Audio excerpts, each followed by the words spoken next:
गैर ज़रूरी बाल साफ़ करने की मुकम्मल तफसील बताऊंगा, तवज्जो के साथ सुनिएगा। बहुत सारे लोगों के सवालात आते हैं कि कैसे पता चलेगा कि हद ऊपर से कहाँ से शुरू होती है, कहाँ से लेकर कहाँ तक बाल साफ़ करने हैं, दाएं से बाएं से, ऊपर से नीचे से, रानों के बाल वगैरह वगैरह, इस तरह सवालात आते हैं। तो मैं मुकम्मल तफसील बताने की कोशिश करूँगा और कोशिश करूँगा मोहतात अल्फाज में बताऊँ। तवज्जो के साथ सुनिएगा ताकि हर बात आपको अच्छे तरीके से समझ आ जाए। ये बात याद रखें कि बगलों के बाल हों, मोए ज़ेरे नाफ हों, यानी गैर ज़रूरी बाल जो हैं, इनको साफ़ करने के लिए मर्द और औरत दोनों के लिए किसी भी चीज़ का इस्तेमाल करना, किसी भी चीज़ को यूज़ करना ये जायज़ है।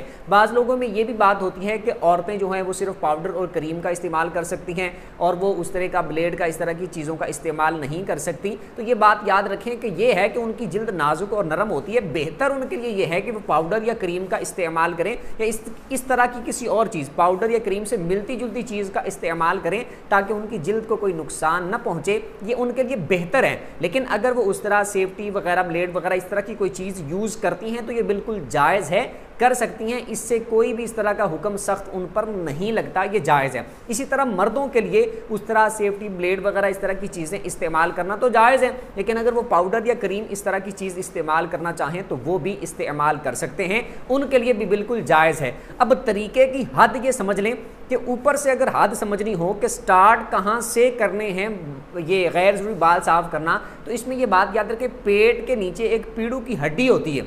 इसको समझने के लिए यह है कि जहाँ पर पेट ख़त्म होता है तो वहाँ से एक हड्डी स्टार्ट होती है। ऊपर ज़्यादा गोश्त होने की वजह से या पेट की वजह से हो सकता है कि आपको आमतौर पर साफ़ महसूस ना हो, लेकिन अगर आप महसूस करें हाथ लगाकर तो वहाँ पर आपको हड्डी महसूस होगी। उससे इन बालों की इब्तिदा होती है। और अगर इस तरह समझ ना आए तो आप इस तरह समझ सकते हैं कि जब आप अपनी दोनों टांगों को खड़े करके पाँवों के बल बैठते हैं या फिर आप जैसे दोनों टांगों को खड़े करके बैठें तो जहां पर पेट के नीचे जिस जगह पर बल पड़ता है तो वहां से इनकी हदूद का आगाज होता है। ये दो बातें मैंने बता दी। पीड़ू की हड्डी अगर पता चल जाए तो वहां से, या अगर इस तरह अंदाज़ा न लगे, समझ ना आए, तो पाँवों के बल जब आप बैठेंगे यानी कि घुटनों को खड़ा करके तो जहां पर बल पड़ेगा पेट के नीचे वहां से इनकी इब्तिदा होती है ऊपर से। बाकी उसके अलावा जो जिस्म का मखसूस हिस्सा है यानी पेशाब पाखाने वाली जो जगह है वहाँ से भी बाल साफ़ करने हैं और उसके इर्द गिर्द का तमाम एरिया जितना भी है, दाएं से बाएं से, ऊपर से नीचे से, मुकम्मल बाल साफ़ करने हैं। और मखसूस जिस्म के हिस्से यानी जो असल में पेशाब पाखाने की जगह है, इसके इर्द गिर्द कितने कितने हिस्से तक बाल साफ़ करना ज़रूरी है। तो इसके लिए ये है कि जहाँ तक आपको ख़दशा हो कि नजासत लग सकती है, ये नापाकी लग सकती है, तो उतना करीब करीब का जितना हिस्सा है वहाँ से बाल साफ़ करना ज़रूरी है। रानों से भी, यानी उसके इर्द गिर्द करीब जो रानों के ऊपर बाल मौजूद हैं तो उस उतने हिस्से से बाल साफ़ करना ज़रूरी है, उतने हिस्से से साफ़ कर लें। लेकिन पूरी बाकी रानों के बाल या टांगों के बाल या बाकी जो उसके करीब करीब दूसरे हिस्से के बाल हैं जहाँ पर नजासत लगना मुमकिन नहीं है तो वहाँ से साफ़ करना ज़रूरी नहीं है। ऊपर से मैंने हद बता दी और बाकी पेशाब वाली जगह, पाखाने वाली जगह, दोनों से बाल साफ़ करने हैं। और इर्द गिर्द का वो एरिया जहाँ तक नजासत लग सकती है यानी करीब करीब से कुछ हिस्से से भी बाल साफ़ कर लें, ताकि अगर ऐसा हो कि पेशाब पाखाने वाले मामलात में उसके जो करीब करीब बाल होंगे तो वहाँ पर नजासत लग सकती है और फिर जब इस्तंजा वगैरह किया जाए तो वहाँ पर नजासत लगी रह सकती है, जिससे मुकम्मल तौर पर इस्तंजा और पाकी हासिल नहीं होगी। इस वजह से जो करीब करीब के बाल हैं उनको भी साफ़ करना। एक सवाल ये भी होता है कि पेशाब वाली जगह के करीब के तो बाल साफ़ करने हैं, तो क्या पाखाने वाली जगह के करीब के भी बाल साफ़ करने हैं? तो इसकी भी मैंने बता दी, वजाहत कर दी।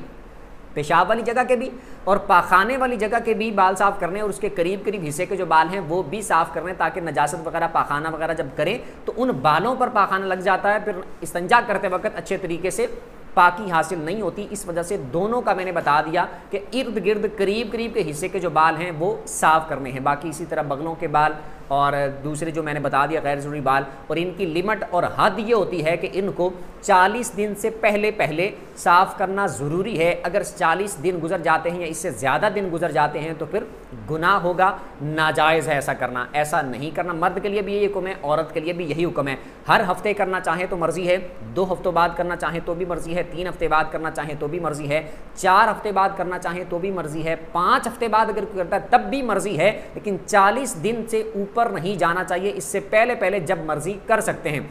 हर हफ्ते करना चाहे, एक हफ्ता छोड़ के करना चाहे तो उसकी अपनी मर्जी है। बगलों के बाल का भी यही हुक्म है और मोए ज़ेर नाफ का भी यही हुक्म है। बाकी दूसरे हिस्से यानी बदन के जो बकिया बाल हैं, वो सीने के बाल हों, कमर पे अगर किसी के हैं, टांगों पे हैं, बाजुओं पे हैं, या जिस्म के और किसी हिस्से पे इस तरह बाल हैं, तो उसको भी अगर कोई साफ़ करना चाहे तो औरतें भी साफ़ कर सकती हैं।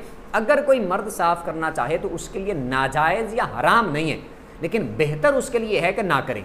यानी यूँ आप कह सकते हैं कि अगर साफ़ करता है तो यूँ ज़्यादा से ज़्यादा आप ये कह लेंगे बेहतर था कि ना साफ़ करता। अगर किसी ने कर लिए, उसका बता रहा हूँ, अगर किसी मर्द ने इस तरह बाकी जिस्म के हिस्से से बाल साफ़ कर लिए तो ये नहीं बोलेंगे इसने कोई नाजायज़ काम कर लिया है, हराम काम कर लिया है, इसने कोई शरीयत के ख़िलाफ़ काम कर लिया है। ये बोलेंगे कि बेहतर था इसके लिए कि ये ना करता, लेकिन अगर कर लिए हैं तब भी कोई हर्ज वाली बात नहीं है, नाजायज़ या हराम वाली बात नहीं है। ज़्यादा से ज़्यादा आप हल्का सा मकरूह कह सकते हैं, वो भी मकरूह तंज़ीही, तहरीमी भी नहीं कह सकते, यानी कोई बड़ा हुक्म उस पर नहीं लगेगा। यानी औरतें तो कर सकती हैं, उसमें कोई मसला नहीं है, मर्द भी अगर करता है तो उसके लिए जायज़ है, लेकिन बेहतर है कि ना करे। उम्मीद करता हूं कि अच्छे तरीके से समझ आ गई होगी। फिर भी इसमें से अगर आपको कोई बात समझ ना आई हो तो कमेंट में आप अपना सवाल कर सकते हैं। वीडियो जिसको अच्छी लगी हो वीडियो को लाइक कर दें, चैनल को सब्सक्राइब कर लें, बेल आइकन पर प्रेस कर लें, ताकि जो भी दीनी मसाइल पर वीडियो अपलोड उसका नोटिफिकेशन आपको मिल जाया करे। अगली वीडियो तक के लिए इजाज़त दीजिए। अल्लाह हाफिज़।